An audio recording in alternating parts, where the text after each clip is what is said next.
भगवान तेरी शरण में मेरी वंदना है। भगवान तेरी शरण में मेरी वंदना है। मन से वचन से तन से सर्वस्व अर्पणा है। मन से वचन से तन से सर्वस्व अर्पणा है। भगवान तेरी शरण में अंतर में वासना का संसार सा बसा है। अंतर में वासना का संसार सा बसा है। उसका जो अंत लाए तेरी उपासना, उसका जो अंत लाए तेरी उपासना।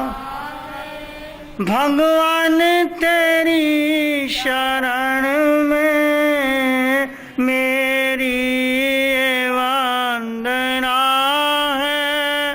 भगवान तेरी शरण में मेरी जो मैं हूँ वो ही तू है, जो तू ही वह ही मैं हूँ। जो मैं हूँ वो ही तू है, जो तू है वो ही मैं हूँ। भौतिक उपाधियों की भेद कल्पना है।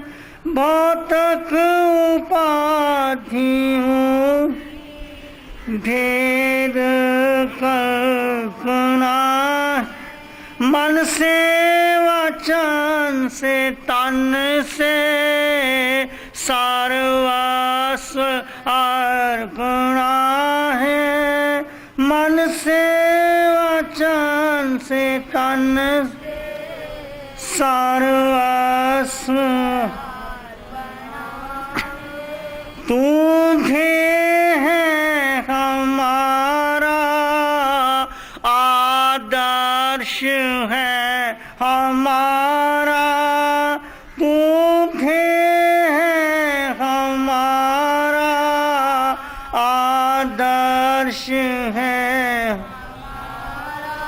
तुझ सा बनाने वाली तेरी आराधना है। तुझ सा बनाने वाली तेरी आराधना। भगवान तेरी शरण में मेरी वंदना। भगवान तेरी शरण में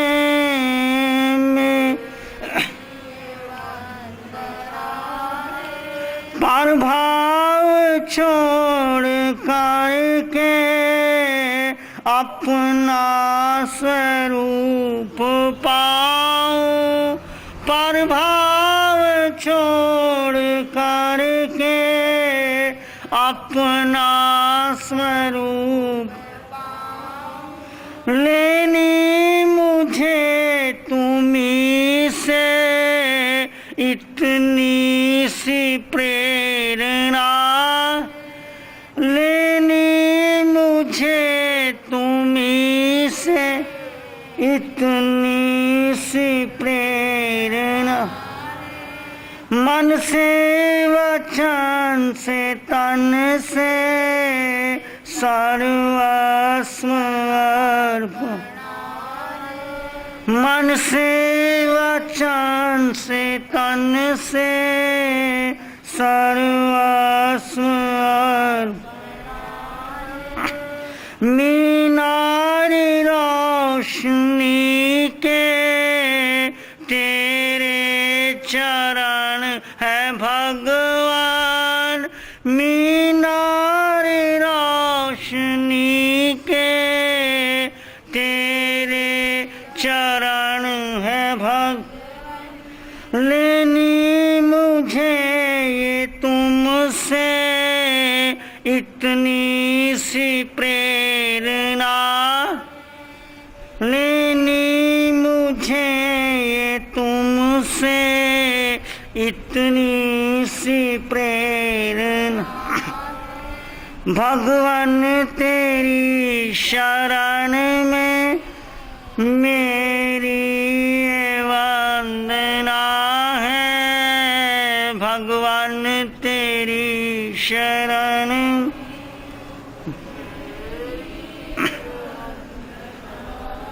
मन से वचन से तन से सर्वस्व अर्पण है। मन से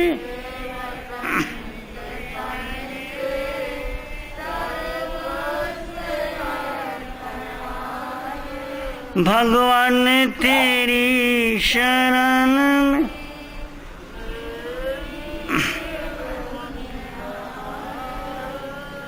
अरिहंत प्रभु के चरणों में जब आप वंदन करते हैं, नमन करते हैं, भक्ति करते हैं, कीर्तन करते हैं, प्रार्थना करते हैं, तो प्रार्थना का अर्थ है केवल आपके शरीर झुकना काफ़ी नहीं है।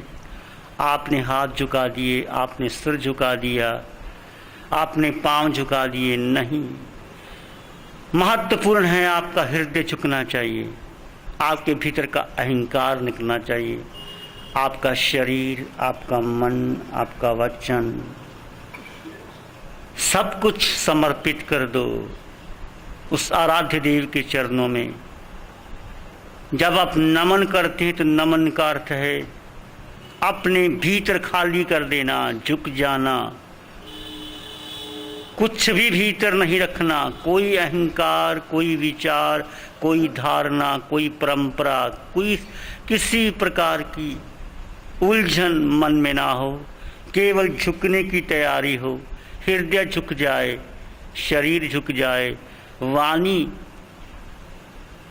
इतनी कोमल हो जाए, बस फिर जो कुछ आपके भीतर है वो प्रकट कर दो। प्रभु, मेरे भीतर वासना भी है, क्रोध भी है, मोह भी है, लोभ भी है, अहंकार भी है, सारे दुर्गुण मेरे भीतर हैं। मैं सब कुछ समर्पित करता हूँ आपके चरणों में। मेरे गुण भी, मेरे दुर्गुण भी, केवल दुर्गुण नहीं, अपने गुणों को भी समर्पित कर दीजिए और आप खाली हो जाइए। फिर कहे प्रभु, जो तू है वो मैं हूँ, जो मैं हूँ वो तू हूँ। अंतर कितना है, मैं कर्मों के जंजालों में बंधा हुआ हूँ और तुम मुक्त हो गए हो, तुम वीतराग हो गए हो, तुम शुद्ध हो गए हो, तुम निर्मल हो गए हो। तो मुझे भी वीतरागता और शुद्धता का भाव दे दो। पर भाव छोड़ करके अपना स्वरूप पाऊं, लेनी मुझे तुमसे इतनी सी प्रेरणा है। हम परभाव में उलझे हैं, अरिहंत स्वभाव में लीन है। इतना ही अंतर है। हम परसत्ता में हैं, वो स्वसत्ता में है। परसत्ता को छोड़ करके स्वसत्ता में आना है। परसत्ता क्या है? सबसे बड़ा परसत्ता आपका अहंकार कि मैं कुछ हूँ, मेरा भी है वर्चस्व, मुझे भी लोग मानते हैं, मेरा भी अपना स्थान है। ये परसत्ता है, इसको छोड़ दे। आपका कोई भी स्थान नहीं। परम विनय के साथ झुक जाइए। बस मुझे अपने एक ही संसार में पाना है, बाकी तो स्वतः मिलता ही। एक ही पाने की चीज है, एक ही ग्रहण करने की वस्तु है, एक ही शुभ है, एक ही कल्याणकारी है कि मैं अपने स्वरूप में आ जाऊं, मैं अपने आप को पहचान लूं कि मैं कौन हूं, कहाँ से आया हूँ, कहाँ जाऊँगा। मुझे परमात्मा ही बनना है, मुझे सिद्ध गति की ओर जाना है। अनंत अनंत काल से भटकते हुए हो गए मुझे संसार में, पर मुझे संसार को छोड़ करके, प्रभाव को छोड़ करके मैं अपने स्वभाव में आ जाऊं। और प्रभु तेरे चरण मेरी रोशनी है, मेरा दीदार है, मेरा आदर्श है। बस तेरे चरण मिल जाएं और कुछ नहीं चाहिए, कोई मांग नहीं, कुछ नहीं, बस चरण पकड़ लो, इतनी ही प्रेरणा लेनी है। तो प्रार्थना के संबंध में मैंने कल भी बात चर्चा की थी, तो आज हम आहार के बारे में चर्चा करेंगे। जो कुछ भी हम जीवन में करते हैं उसका सीधा संबंध हमारे शरीर से है।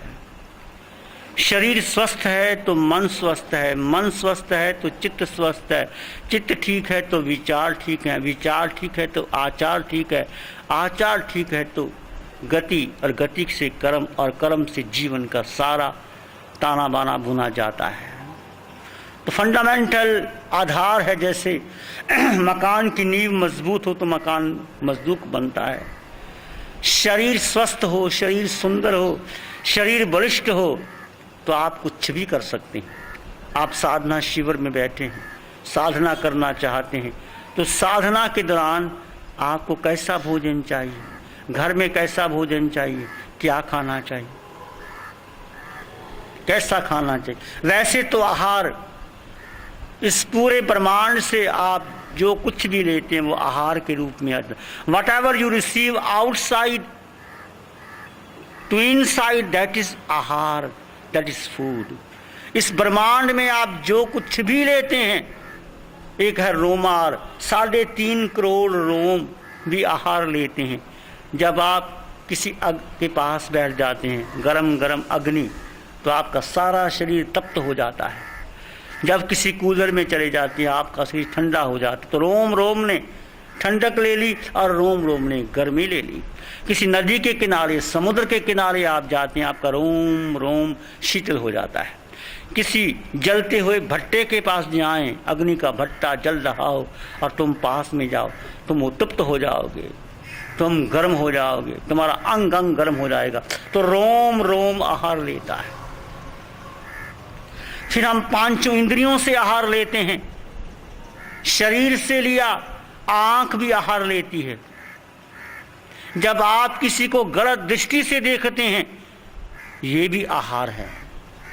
जब आप किसी को गलत दृष्टि से सुनते हैं, वो भी आहार है। जब आप नासिका से सूंघते हैं और मूल्यांकन करते हैं, ये अच्छी सुगंध है, ये दुर्गंध है, ये भी आहार है। जब जिह्वा से आप भोजन करते हैं और प्रतिक्रिया करते हैं, ये मीठा है, ये खट्टा है, ये स्वादिष्ट है, ये मधुर है, वो भी आहार है। जब शरीर पर कोई आप कपड़ा पहनते हैं, या कोई मसाज करते हैं, या कोई आपके शरीर में कोई कोमल स्पर्श होता है रेशमी कपड़े का और खद्दर के कपड़े का, जब कि रेशमी कपड़ा पहनते हैं उस समय आपको कैसा अनुभव होता है, और खद्दर का कपड़ा, मोटा कपड़ा पहनते कैसा होता है, ये भी आहार है। 5 इंद्रियों का छठा मन, मन जो विचार करता है, अच्छा विचार बुरा विचार जैसा देखता है 5 इंद्रियां, और छठा मन जो सोचता है, वो भी आहार है। फिर आसपास का वातावरण, वो भी आहार है। अभी तुम मेरे पास बैठे हो, सत्संग कर रहे हो, सुन रहे हैं, अच्छी बातें आपके जीवन में आती हैं और आपको उसको सुन करके आपका जीवन बदलता है, वो भी विचारों का आहार है, सद्विचारों का आहार है।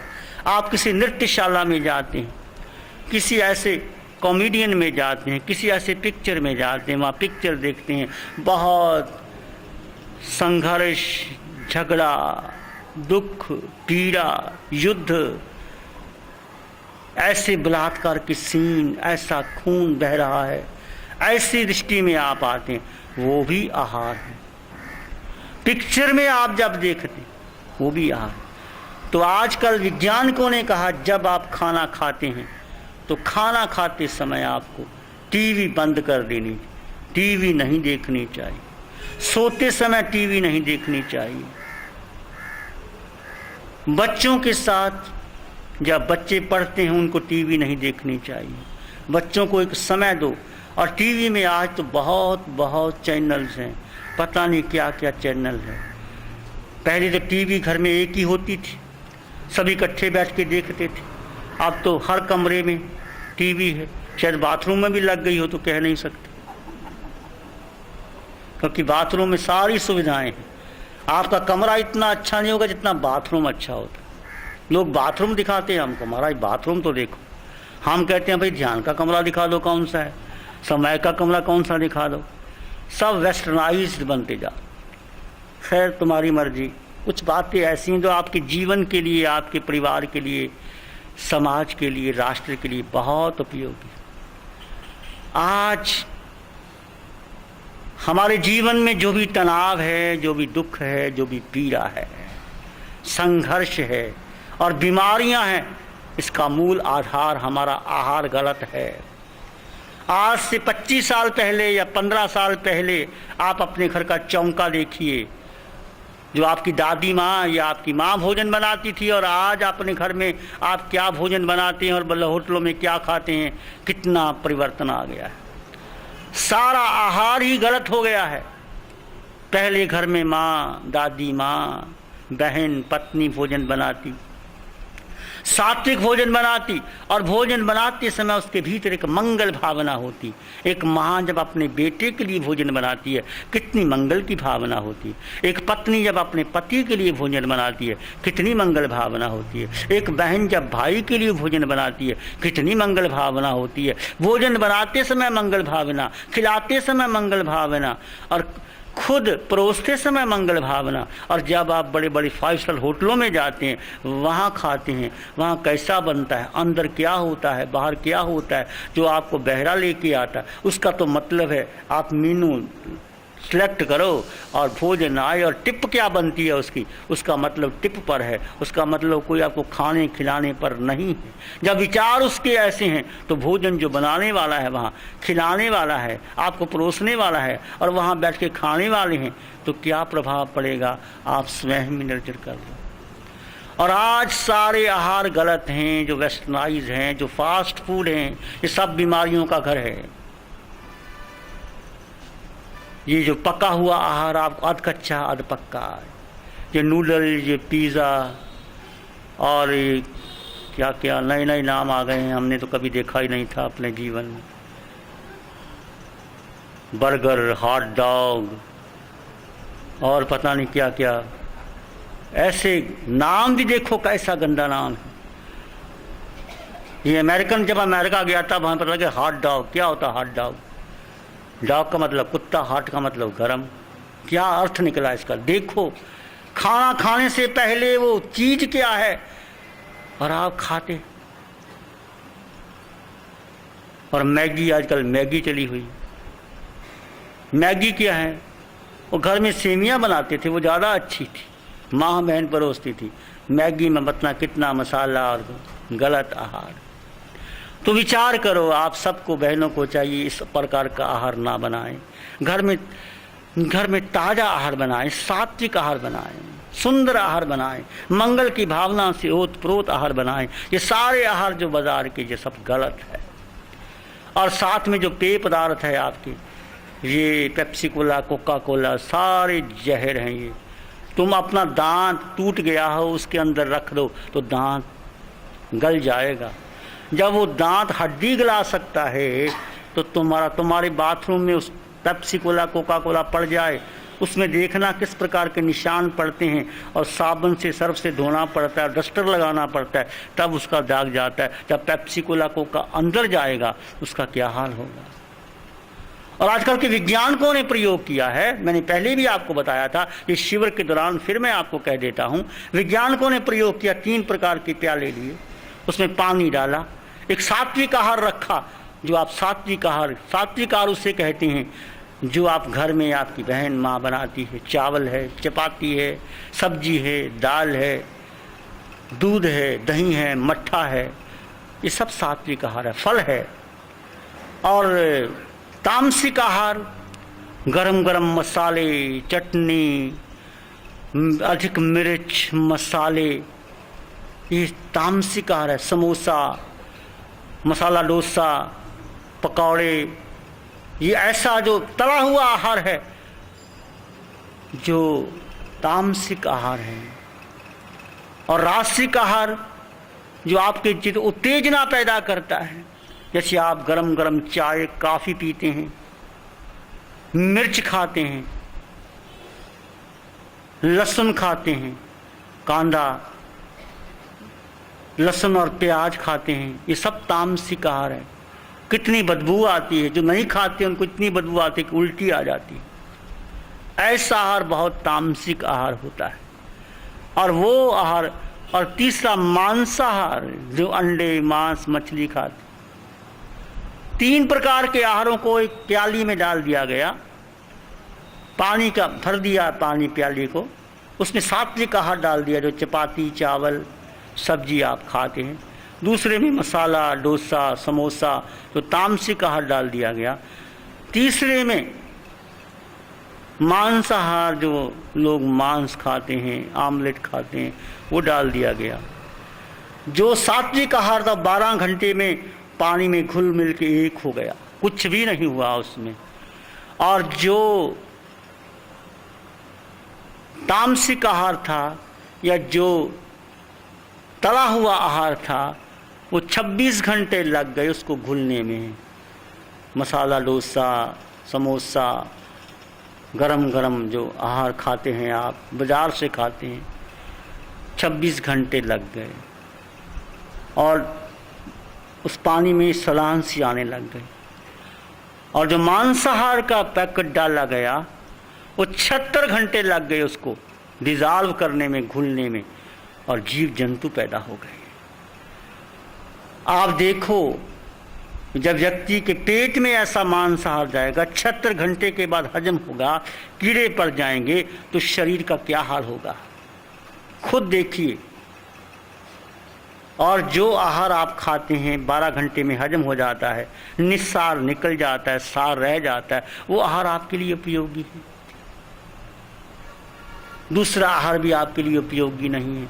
जो आहार पच ना सके, आपका रक्त, मांस, बलवीर्य बन ना सके, उस आहार की उपयोगिता क्या रही आपके जीवन में? सोचिए, विचार कीजिए। अहर आहारों का निषेध कीजिए। विज्ञान ने इसका प्रयोग किया है। तो आहार को हम बहुत से कैटेगरी में ले लेते हैं। शुद्ध सात्विक भोजन जब आप करते हैं, उसमें पवित्रता पैदा होती है। व्यक्ति सात्विक होगा तो सात्विक आहार करेगा, व्यक्ति रासिक होगा तो रासिक आहार करेगा, व्यक्ति तामसिक होगा वो तामसिक आहार करेगा। तामसिक आहार करने से आपको निद्रा आती है। कुछ लोग हैं उसको बासी रोटी भी बड़ा मज़ा आता है, बासी रोटी खाएंगे, बासी सब्जी खाएंगे, ताज़ी नहीं खाएंगे, वो सोए रहेंगे, ऐसे तामसिक व्यक्ति। कुछ लोग हैं वो बहुत दौड़ते हैं, भागते हैं, वो गरम गरम खाना खाएंगे, मसाला, चाय, काफ़ी, उत्तेजना पैदा होती है, वो आहार भी गलत है। एक सात्विक संतुलित आहार जो आपके शरीर के लिए, आपके मन के लिए उत्तेज पैदा होता है, वो करना चाहिए। एक विकृत आहार है जो विकृति पैदा करता है आपके जीवन में। जैसे आप द्विदल का आहार दही के साथ नहीं लेना चाहिए, अनाज के साथ नहीं लेना चाहिए। जैसे आप भल्ले बनाते हैं, द्विदल होता है, उसको भल्ले बना करके दही लगाते हैं, फिर उसमें इमली छिड़कते हैं, वो द्विदल का आहार हो सकता है। उसमें मूंग ले सकते हैं, बाकी नहीं ले सकते हैं। विषमता, प्रत्येक व्यक्ति की अपनी अपनी शरीर की रचना है। किसी को वायु प्रधान है, कोई पित्त प्रधान है, उसको जैसा उसको सूट करता है उसके आहार लेना चाहिए। शरीर और मन का बंधारण जैसा होता है वो लेना चाहिए।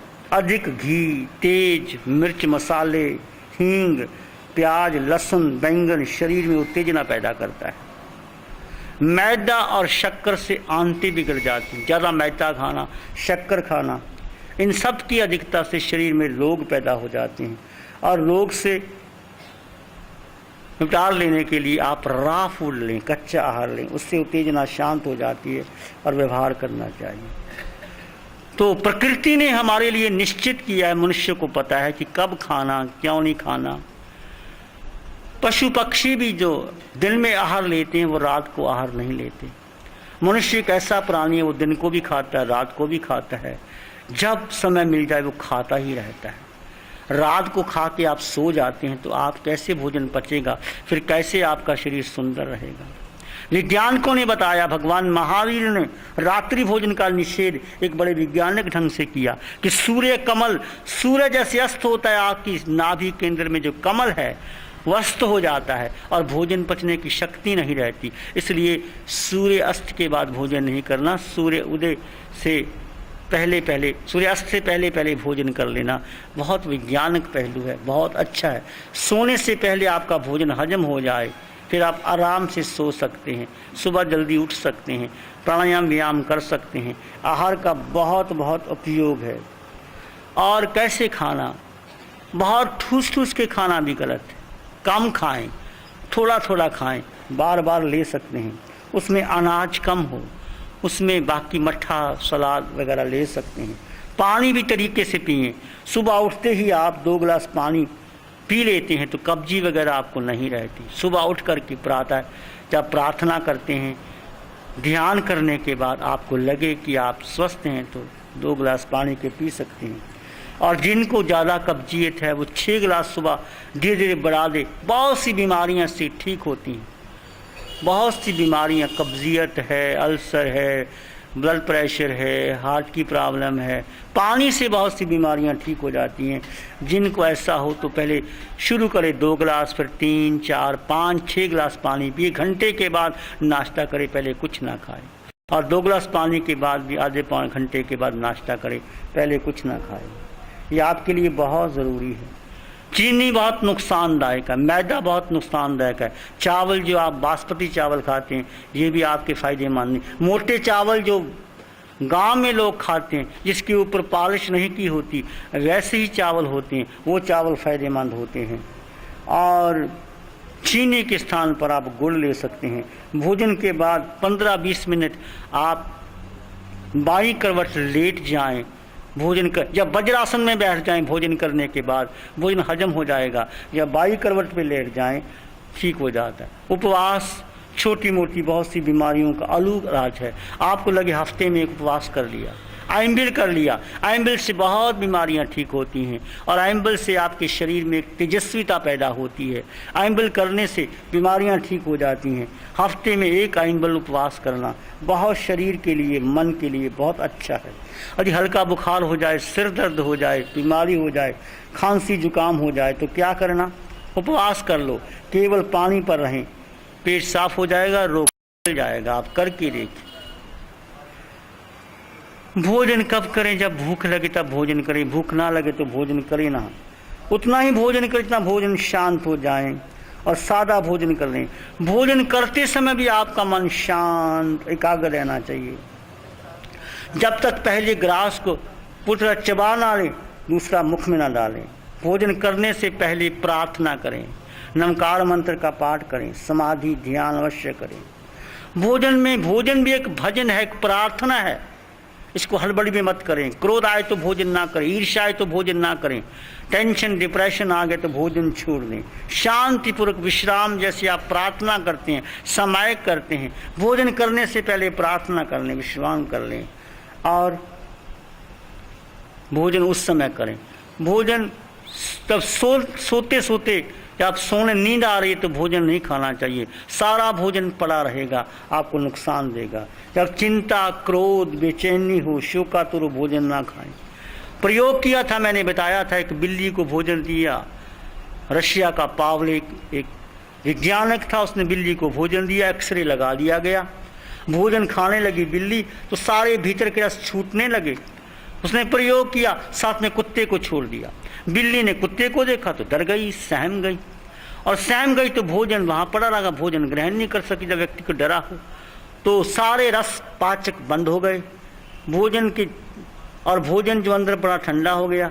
एक्सरे मशीन ने देखा कि सारी जो अंतर की क्रियाएं हैं वो बंद हो गई, और कुत्ते को हटाया गया। अब बिल्ली सहमी थी, डरी हुई थी। 6 घंटे के बाद बिल्ली का कुत्ते से डर निकला। 6 घंटे के बाद वो भोजन खाने लगी। तब जो भीतर भोजन पड़ा हुआ था ठंडा हो गया था, उससे बीमारियां पैदा हो जाती। ये प्रयोग किया गया। रशिया के वैज्ञानिक पावलोव ने, बिल्ली को डर लगा तो भोजन पचा नहीं, आंतरें खराब हो गई, कब्जियत हो गई और बहुत सी बीमारियां हो गई। जब कोई क्रोध आ जाए, जब कोई डर हो, तो उस समय भोजन नहीं करना चाहिए। भोजन से बहुत सी बातें सुधार के लिए उपयोगी है। शायद आप जानते भी होंगे, परंतु शिविर के माध्यम से आप इस बात का घर में भी ध्यान रखेंगे। मैदा और बारीक पिसा हुआ जो आटा है, वैसा भोजन नहीं लेना चाहिए। आटा बिना छना आटा लेना चाहिए। इससे आंतों में साफ हो जाती हैं।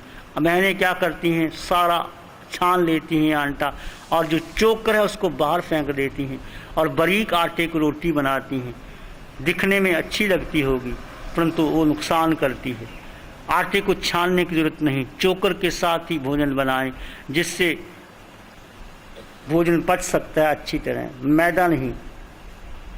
और आजकल जो चावल का ऊपरी हिस्सा मशीनें साफ कर देती हैं और केवल चावल दिखने में सुंदर लगता है, उसमें सारी शक्ति निकल जाती है। ऐसे चावल का प्रयोग नहीं करना चाहिए। वनस्पति घी के बजाय भी आप तिल का तेल ले सकते हैं। शुद्ध देसी घी नहीं कर सकते, सरसों का तेल का प्रयोग भी कर सकते हैं, बल्कि वनस्पति जो डालडा वगैरह लेते हैं वो नुकसान करता है। लाल मिर्च पेट में जलन पैदा करती है, विचारों में उत्तेजना पैदा करती है, बवासीर की बीमारी पैदा हो जाती है। लाल मिर्च का प्रयोग ना करें, उसके बजाय काली मिर्च का प्रयोग कर सकते हैं, या मिर्च का प्रयोग करें ही ना। कम से कम मिर्च कोई उपयोगी नहीं होती, एक उत्तेजना पैदा करती है। और खाने के साथ पानी पीने से पाचन क्रिया में जब आप खाना खाएं तो पानी ना पिए। आधे घंटा पहले पानी पिएं या खाने के 1 घंटा बाद पानी पिएं, उस समय पानी नहीं पीना चाहिए।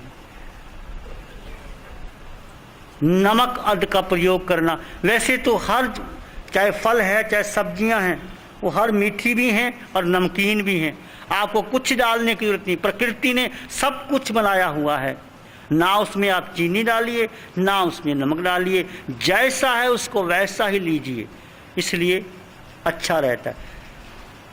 आपने देखा किसी बिल्ली को, कुत्ते को, गाय को, घोड़े को टूथपेस्ट करते देखा? शेर को टूथपेस्ट करते देखा? गाय को देखा? भैंस को देखा? उनके दांत स्वस्थ रहते हैं। और मनुष्य है केवल एक टूथपेस्ट करता है, बार बार करता है, सुबह भी करता है, रात को करता है। क्यों करता है? क्योंकि आहार गलत है उसका।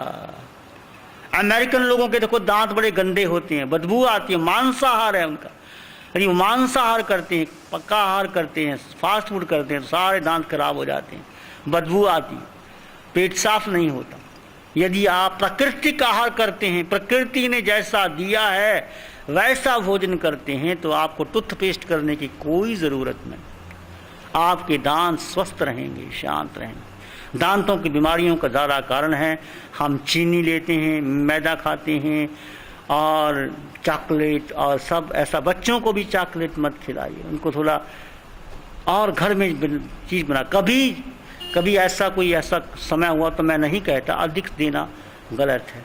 और जो आप बच्चों को Pepsi Cola, Coca Cola, Fanta, कई प्रकार के पेय पदार्थ ये बहुत नुकसानदायक है। इस बदले बच्चों को शिकंजी दे सकते हैं, गन्ने का रस दे सकते हैं, शरबत दे सकते हैं, चाय दे सकते हैं, मट्ठा दे सकते हैं, दूध गाय का ज़्यादा उपयोगी है वो दे सकते हैं। थोड़ी आदत घर में डालिए। और कोई मेहमान आते हैं उनको भी दी। पुराने ज़माने में कहाँ था कोई मेहमान आता, क्या लगते थे? आज ही गाँव में जा कर के देख लो, चाय तो पिलाते हैं, पहले तो कटोरा दूध का देते थे, कटोरे में दूध मिलता था। आज तो गांव में भी चाय आ गई, चाय पियो। तो यदि आप भी गाय का दूध लेते हैं, मट्ठा लेते हैं, छाछ लेते हैं और ऐसा पिलाते हैं तो शरीर में स्वस्थता रहती है और इकोनॉमिकली बहुत ठीक रहता है। बहुत पैसा हमारा सब विदेशों में चला जाता है। ये विदेशी कंपनियों ने आकर के बहुत नुकसान किया है। इसके बारे में भी आप सोचिए। ये चाय, कॉफ़ी वगैरह भी बहुत नुकसान करती है। सीधा प्रभाव हमारा दिमाग और स्नायुओं में जाता है। और कुछ लोग आदी हैं बीड़ी, सिगरेट, तंबाकू और आजकल जो ऊंचे लोग ऊंची पसंद, मसाला, गुटखा, पान पराग, पता नहीं क्या क्या खाते हैं। और देखो कैंसर का रोग, उनके दांत देखो, जबाड़ा देखो, सब खराब हो जाते हैं। ये सारे जो गुटके हैं सब प्रकार की गलत है, इससे बहुत बीमारियां पैदा हो जाती हैं। कभी भी इसको ग्रहण ना करें, बच्चों को बचाओ। इसके बदले आप इलायची ले सकते हैं, दालचीनी ले सकते हैं, मिश्री ले सकते हैं, लौंग बहुत उपयोगी है। ऐसी चीज़ों का प्रयोग करो जो हमारे देसी घर में होती है। पहले कोई बीमार भी हो सकता था, माँ दालचीनी की दूध में दालचीनी डाल करके दे देती, लौंग दे देती, काली मिर्च दे देती, ठीक हो जाते थे लोग। और ऐसे ही आप बहुत सी बीमारियां ठीक कर सकते हैं। बीड़ी, सिगरेट, तंबाकू का प्रयोग नहीं करना चाहिए। बाज़ार की मिठाइयाँ भी बहुत नुकसान करती हैं। वो मिठाइयाँ पता नहीं कैसे बनाते हैं, मक्खियाँ हैं, कीड़े पर। कोई कुछ भी खाना है, अधिक से अधिक मीठा कम लो, प्राकृतिक भोजन ज़्यादा करो, वो ज़्यादा आपके लिए ठीक है। और आहार की वस्तुओं के लिए कागज़ भी साफ और सफ़ेद का प्रयोग करना चाहिए। छपे हुए कागज़ में कोई चीज़ मत लेना चाहिए, उसकी प्रिंटिंग साथ में आ जाती है। सोने चांदी के वर्क भी लगे होते हैं, उसका भी परहेज कीजिए। पता नहीं वर्क के कहते हैं कि उसमें कई प्रकार की मिलावट होती है, और ऐसे प्रकार का सेवन नहीं करना चाहिए। और अधिक से अधिक चॉकलेट वगैरह भी बच्चों को नुकसान करते हैं। ये कुछ बातें हैं जो मैंने आपको बताई हैं। और साथ साथ में आप जब आहार करते हैं थोड़ा व्यायाम भी करो। शाम को इवनिंग वॉक, सुबह मॉर्निंग वॉक, इससे बहुत सी बीमारियां, आजकल तो डॉक्टर भी कहते हैं कम से कम 1 घंटा वॉकिंग करना चाहिए। आपके पास गाड़ी है, स्कूटर है, बस है, उसके बजाय पैदल 5-7 किलोमीटर चलो, इससे बहुत ठीक हो जाता है। और शवासन भी करो। जब आपको लगे बहुत टेंशन आ गया है, मन खराब हो गया, तो शवासन में एकदम लेट जाओ आप, सारी आधे घंटे में तनाव निकल जाएगा। थोड़ा विश्राम भी करना चाहिए। भोजन सम्यक श्रम, सम्यक भोजन, सम्यक विश्राम, सम्यक निद्रा, बराबर संतुलित होना चाहिए। जैसे 6-7 घंटे की नींद, बच्चों को 8 घंटे की नींद है, प्रौढ़ को 7 घंटे की नींद है। जो ऊपर हो गया 60 के ऊपर, उनको 6 घंटे 5 घंटे की नींद बहुत है। ऐसा विश्राम भी, सम्यक व्यायाम भी करना चाहिए, हल्के व्यायाम कर लेना चाहिए। और भोजन भी उसके हिसाब से, जैसे 40 के ऊपर हो जाओ, 50 के ऊपर, अधिक घी खाना, मिठाई खाना और तला हुआ भोजन खाना, वो पचता नहीं है, वो नुकसान करता है। जैसे आप देखिए, आप गाड़ी लेते हैं नई, तो पहली जब नई गाड़ी लेते हैं तो कितनी अच्छी तेज़ चलती है। 3 साल के बाद गाड़ी की क्या प्रॉब्लम हो जाती है। और गाड़ी आपकी पेट्रोल लेती है, और पेट्रोल की जगह डीजल डाल दो, गाड़ी चलेगी, ख़राब हो जाएगी इंजन। केरोसिन ऑयल डाल, खराब हो जाएगा। तो गाड़ी को डीजल तो डीजल ही चाहिए, एरोप्लेन को शुद्ध पेट्रोल चाहिए, इससे रिफाइंड पेट्रोल चाहिए। उसमें कार का पेट्रोल डाल दो तो एरोप्लेन खराब हो जाता है, और कार में डीजल डाल दो तो कार खराब हो जाती है। इस प्रकार जब कार 3 साल में खराब हो जाती है, तो हमारा शरीर में हम गलत आहार करेंगे तो उसका प्रभाव क्यों नहीं हमारे शरीर पर पड़ेगा। इसलिए भोजन का बहुत ध्यान रखना चाहिए। और कब छुट्टी का दिन हो, आप धूप का सेवन करें, एकांत में बैठ जाए, सूरज की किरणें लें। सूरज की किरणों में बहुत शक्ति होती है और बीमारियां निकल जाती हैं। पुराने ज़माने में लोग मालिश करते थे, धूप में बैठते थे, सूर्य का अताप लेते थे। और प्राकृतिक चिकित्सा, मिट्टी का प्रयोग भी, पानी का, मिट्टी का प्रयोग, कभी आपको बीमारियां हैं सारे शरीर में, घंटे आधे के लिए मिट्टी जो तालाब में है वो लेकर के शरीर में लगा लिए, घंटा ऐसे बैठिए, देखिए आपका शरीर कंचन जैसा हो जाएगा। साबुन लगाने की ज़रूरत ही नहीं, मिट्टी में सब कुछ ताकत होती है। मिट्टी का प्रयोग भी कर सकते हैं। जल चिकित्सा का प्रयोग भी मैंने बताया आपको कर सकते हैं। ये साधारण समझ जो आहार के बारे में मैंने आपको दी है, इसका ध्यान रखें। और भोजन जो आप ग्रहण करते हैं, किसी ने भोजन बनाया है आपके लिए, प्रभु का प्रसाद समझ के ग्रहण कीजिए कि ये भोजन प्रभु का प्रसाद है। प्रार्थना कीजिए कि प्रभु ये तेरी कृपा से मुझे भोजन मिला। कितने लोगों ने, किसान ने अन्न पैदा किया, अन्न पका, कटाई हुई, फिर उसकी छनाई हुई, बाज़ार में गेहूं आया, दुकानदार से खरीद के लाए, घर में बहन माँ ने उसको धोया, धो करके सुखाया, सुखा करके शुद्ध किया, कंकर निकाले, फिर पिसाई हुई, पिसाई होने के बाद उसको ठंडा किया गया, फिर उसको गूंथा गया, फिर रोटी बनाई गई, रोटी तवे पर लगाई गई, घी लगाया गया, फिर रोटी बन के एक और आपके मुख में जाता है। हज़ारों हज़ार लोगों की पसीने के बाद एक और आप ग्रहण करते हैं। एक फल जो आप खाते हैं कितने लोगों की मेहनत से बनता है। कपड़ा जो आप पहनते हैं कितने लोगों की मेहनत से हज़ारों लाखों लोग काम करते हैं, तब जाके एक चादर बुनी जाती है, रोटी तैयार होती है, फल तैयार होता है। तो उसके प्रति कृतज्ञता अनुग्रह व्यक्त कीजिए कि उन्होंने ऐसा किया, हम उसके प्रति कृतज्ञता अनुग्रह व्यक्त करते हैं।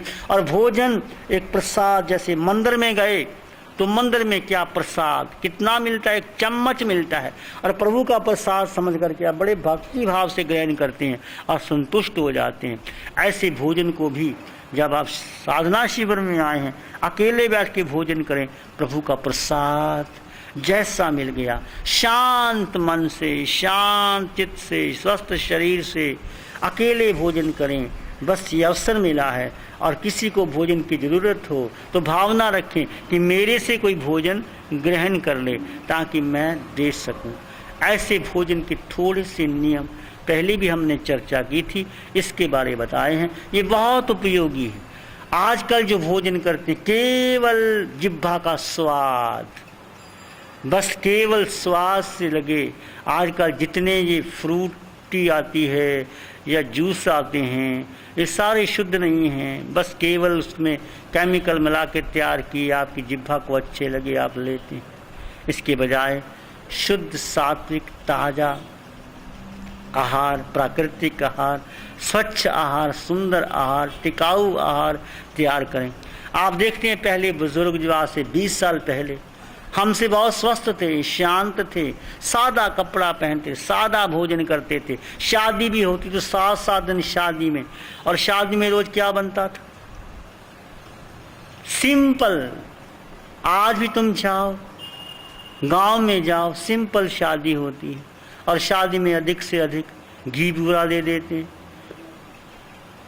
लड्डू जलेबी दे देते, लड्डू जलेबी सब कुछ हो जा, उसमें तृप्ति आती है। और आज तुम बढ़िया से बढ़िया बादाम की बर्फी और कितनी वैरायटीज आ गई, खा लो। सार जो उपलब्ध है, और बाजारा दोबारा फिर शुरू हो गया। मैं देखता हूँ बड़े बड़े, कई बार हमें भी अवसर मिलता है बड़ी बड़ी शादियों में, फिर से जलेबी और फिर से लड्डू आने शुरू हो गए, क्योंकि घूम फिर के आदमी वहीं का वहीं फिर आएगा। कितना तुम भाग दौड़ा जाओ, आपस घर में तो वापस आओगे। पक्षी कितना दौड़े आकाश में घूमे, शाम को अपने घर आएगा। तुम कितना दौड़ जाओ, कितना बाहर का भोजन खा लो, कितने दिन होटल का भोजन खाओगे, आखिर घर का भोजन याद आता है। जब तुम विदेश में चले जाते हो, कितने दिन बाहर का भोजन करते हो, अक जाते हो, थक जाते हो, रोज वही भोजन वही मसाले। नहीं, आज तो घर का भोजन करते हैं।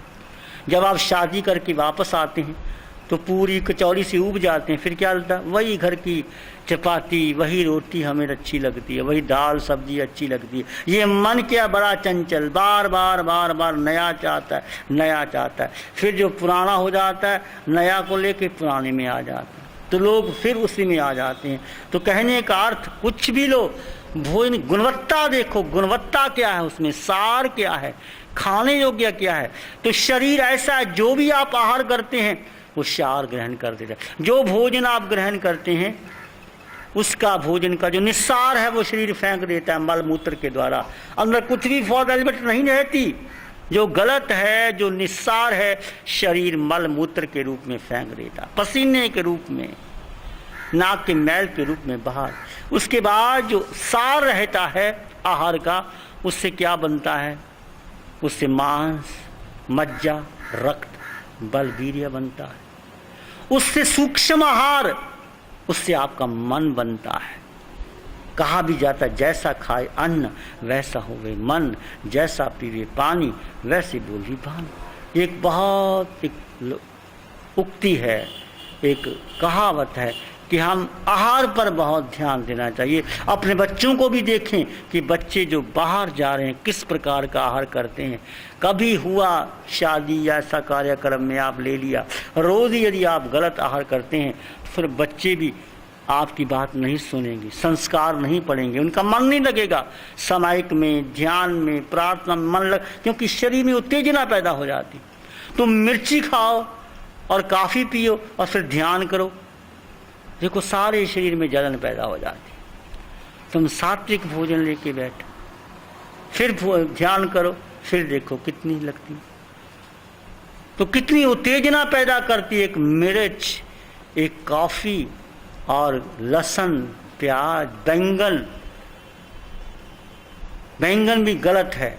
बैंगन और कुछ प्रयोग बताए हैं, कुछ आहार में पॉजिटिव है, कुछ नेगेटिव है और कुछ जीरो प्राण शक्ति होती है हर आहार में।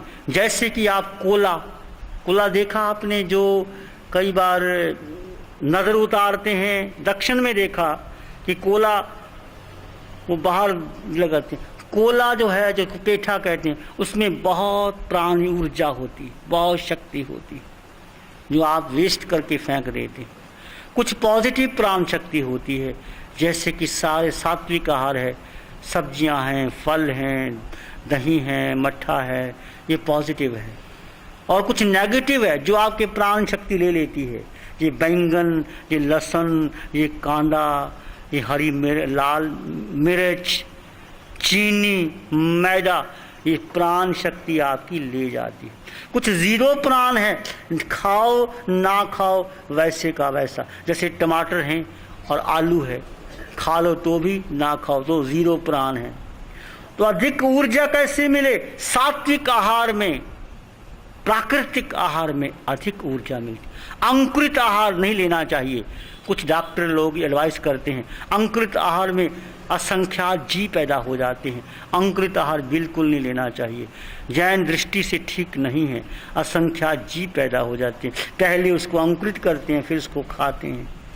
और जमीकंद जो जमीन में पैदा हुई है वो आहार नहीं लेना चाहिए, उसमें अनंत काय जीव होती है। भगवान ने अपने ज्ञान में जैसे देखा वैसे बताया। इस प्रकार के आहार आप त्याग करते हैं तो बहुत अच्छी बात है।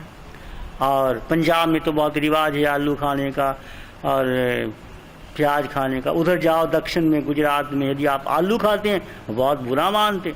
आप आलू खाते, आप लहसुन खाते। जब वो पंजाब में आते तो कहते हैं, इसलिए आप भगवान महावीर की जैन दृष्टि से भी जिमीकंद खाना, आलू, लहसुन, प्याज, कांदा, इसमें अनंत काय जीव होती है, आपको नहीं लेना चाहिए, विचार करना चाहिए, सोचना चाहिए। तो ये साधारण समझ मैंने आहार के बारे बताई है। यदि आप इसका उपयोग करेंगे आप स्वस्थ रहेंगे, शांत रहेंगे, बीमारी नहीं आएगी। कुछ लोग कहते हैं भाई आपको कहने की क्या ज़रूरत है, भाई तुम डॉक्टर के पास जाओगे, गलत दवाइयाँ लोगे, बीमार पड़ोगे, तो पहले ही भोजन स्वस्थ कर लो ना। और बहनें स्वस्थ भोजन बनाएं, स्वस्थ भोजन खाएं, डॉक्टर के पास दवाइयाँ लेने के। और दवाइयाँ खाते कितना रिएक्शन हो जाता है, कितनी बीमारियाँ बढ़ जाती हैं। आजकल जो अंग्रेज़ी दवाइयाँ हैं एकदम दवाई दबा तो देती हैं परंतु फिर वो रिएक्शन पैदा कर देती हैं। इसलिए कम से कम दवाई इस्तेमाल करो। यदि आपका शरीर स्वस्थ होगा, मन शांत होगा, दवाई की ज़रूरत नहीं पड़ेगी। हल्की सी कुछ ले लिया आपने, दालचीनी ले ली, लौंग ले लिया, काली मिर्च ले ली, तुलसी के पत्ते ले लिए, उससे ठीक हो जाता। पुराने ऐसे ही करते थे। तो साधारण समझ बहनों को इस बात का बहुत बहुत ध्यान रखना चाहिए। आहार की शुद्धि, शरीर की शुद्धि, विचार की शुद्धि, मन की शुद्धि, मन से पार कैसे जाएं, ये सब साधना शिविरों में मिलता है। और इसलिए हम शरीर की शुद्धि कराते हैं। जब शंख प्रक्षालन हो जाता है उसके बाद आपको 15 दिन तक कोई ऐसा विषम आहार, कोई तला हुआ आहार, कोई मिर्ची खटाई नहीं खाना चाहिए, ताकि जो आपका शरीर संतुलित आ जाए। जैसे आप मांस खमन कर लेते हैं तो खटाई, तेल, मिर्ची नहीं खाते, खाएंगे तो सोजिश बढ़ जाती है। ऐसे ही संघ प्रक्षालन करने के बाद 15 दिन तक आपको बहुत बहुत भोजन का भी ध्यान रखना चाहिए। थोड़ी सी बातें मैंने आपके सामने रखी है। मैं चाहूँगा कि आप इस पर बहनें सब भाई ध्यान दें और सात्विक आहार करें। थोड़ी देर की अच्छा लगता है, परंतु बाद में बड़ा इसका परिणाम भुगतना पड़ता है। फिर जब बुढ़ापा आ जाता है, जल्दी बुढ़ापा आ जाता है, बीमारियां आ जाती हैं, लोग स्वस्थ जो सात्विक आहार करते हैं वो 70-80 साल के भी हों तो स्वस्थ रहते हैं, शांत रहते हैं। आचार्य भगवानंद ऋषि को देखा, कितनी बड़ी उम्र थी, स्वस्थ रहते थे, शांत रहते थे, हंसते रहते थे, मुस्कुराते रहते थे। इस प्रकार का मर्धर केसरी मिश्रीमल जी महाराज साहब, आचार्य भगवान आत्माराम जी महाराज साहब, जो अच्छे संत हुए, उनके जीवन को देखो। मर्धर केसरी जी ने कितना धर्म का प्रचार किया, कितने लोगों को शांति पहुंचाई, गौशाला, बकराशाला, जीव दया के लिए बहुत कुछ किया उन्होंने। आज उनके उपकारों से हम उपकृत नहीं हो सकते जो उन्होंने श्रमण संघ की संगठन के लिए कार्य किए। तो हम भी इस प्रकार का विचार करें, धारणा करें। थोड़ी देर के लिए ध्यान, मंगल मैत्री और मंगल पाठ। किसी भी आसन में बैठ जाएं, कमर पीठ गर्दन सीधी, चश्मा उतार सकते हैं। एक लंबा गहरा श्वास लें और धीरे से मुस्कुराते हुए छोड़ दें।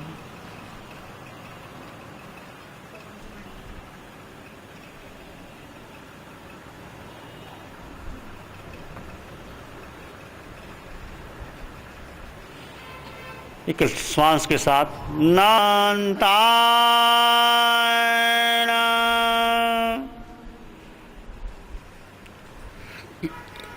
अरिहंत प्रभु को नमन करेंगे।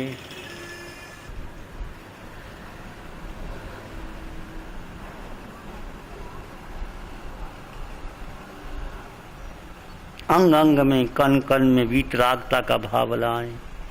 प्रभु राग द्वेष से दूर हैं, मोह अहंकार से दूर हैं। मैं राग द्वेष के बंधन में फंसा हूँ, मुझे भी वीतरागता का पथ दो प्रभु।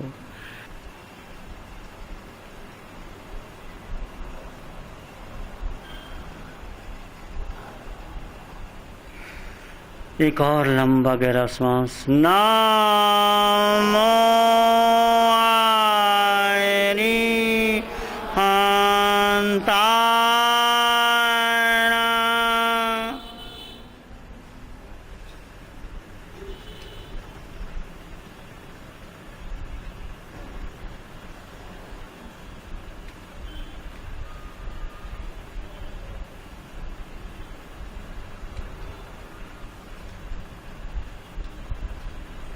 करुणा और मैत्री को नमन करेंगे।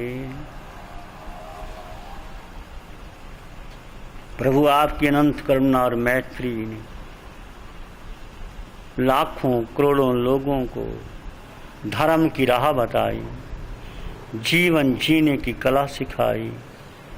मेरे भीतर भी मैत्री और करुणा बहे, प्राणी मात्र के लिए करुणा और मैत्री का भाव रहे।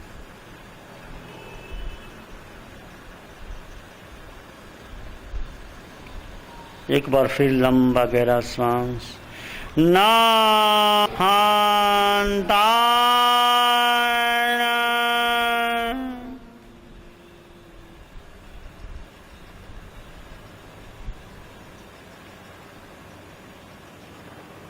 अनंत ज्ञान और दर्शन को नमन करें। प्रभु आपका अनंत ज्ञान, अनंत दर्शन, अनंत शक्ति, अनंत सुख। वो दिन धन्य होगा जिस दिन मुझे भी ज्ञान की उपलब्धि होगी। मैं अज्ञानी हूँ, मैं संसार में भटका हूँ, मुझे भी ज्ञान के पथ पर ऐसी भक्ति, ऐसी प्रार्थना। अरिहंत प्रभु, आप चंद्रमा से भी अधिक निर्मल हो, सूर्य से अधिक प्रकाशमान हो, सागर के समान गंभीर हो। मुझे भी निर्मलता, गंभीरता, शुद्धता दे दो।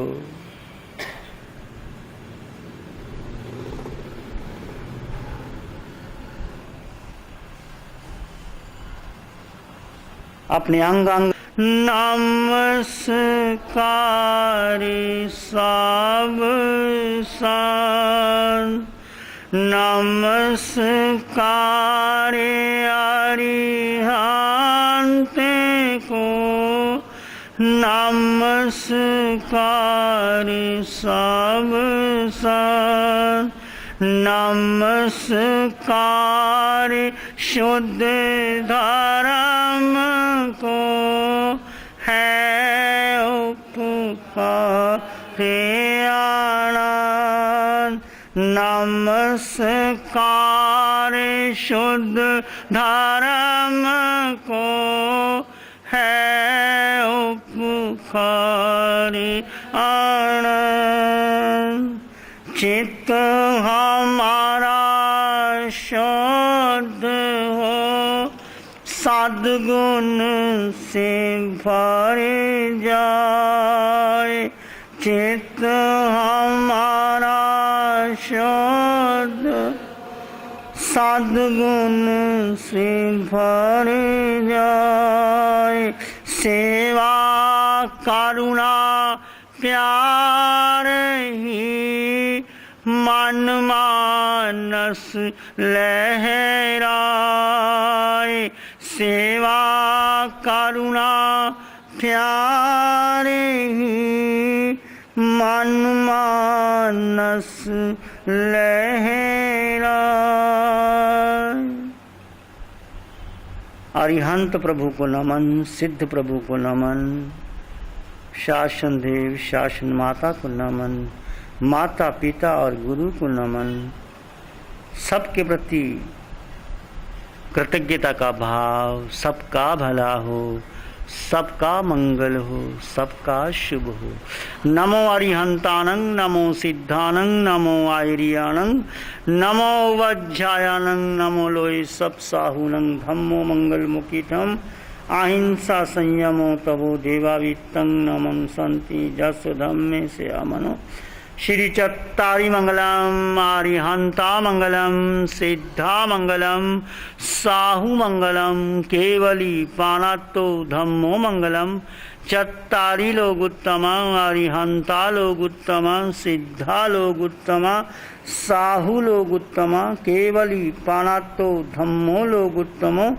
चत्तारी शरणं पवज्जाम, अरिहन्ते शरणं पवज्जामि, सिद्धे शरणं, साहु शरणं पवज्जामि, केवली प्रणतं धम्मं शरणं पवज्जामि। चारे शरण दुख हरण जगत में और न कोई होगा जो भवे प्राणी करे आचरण उसका अजर अमर पद होगा उसका सदा मंगल। महापर्व पर्यूषण काल से शुरू होने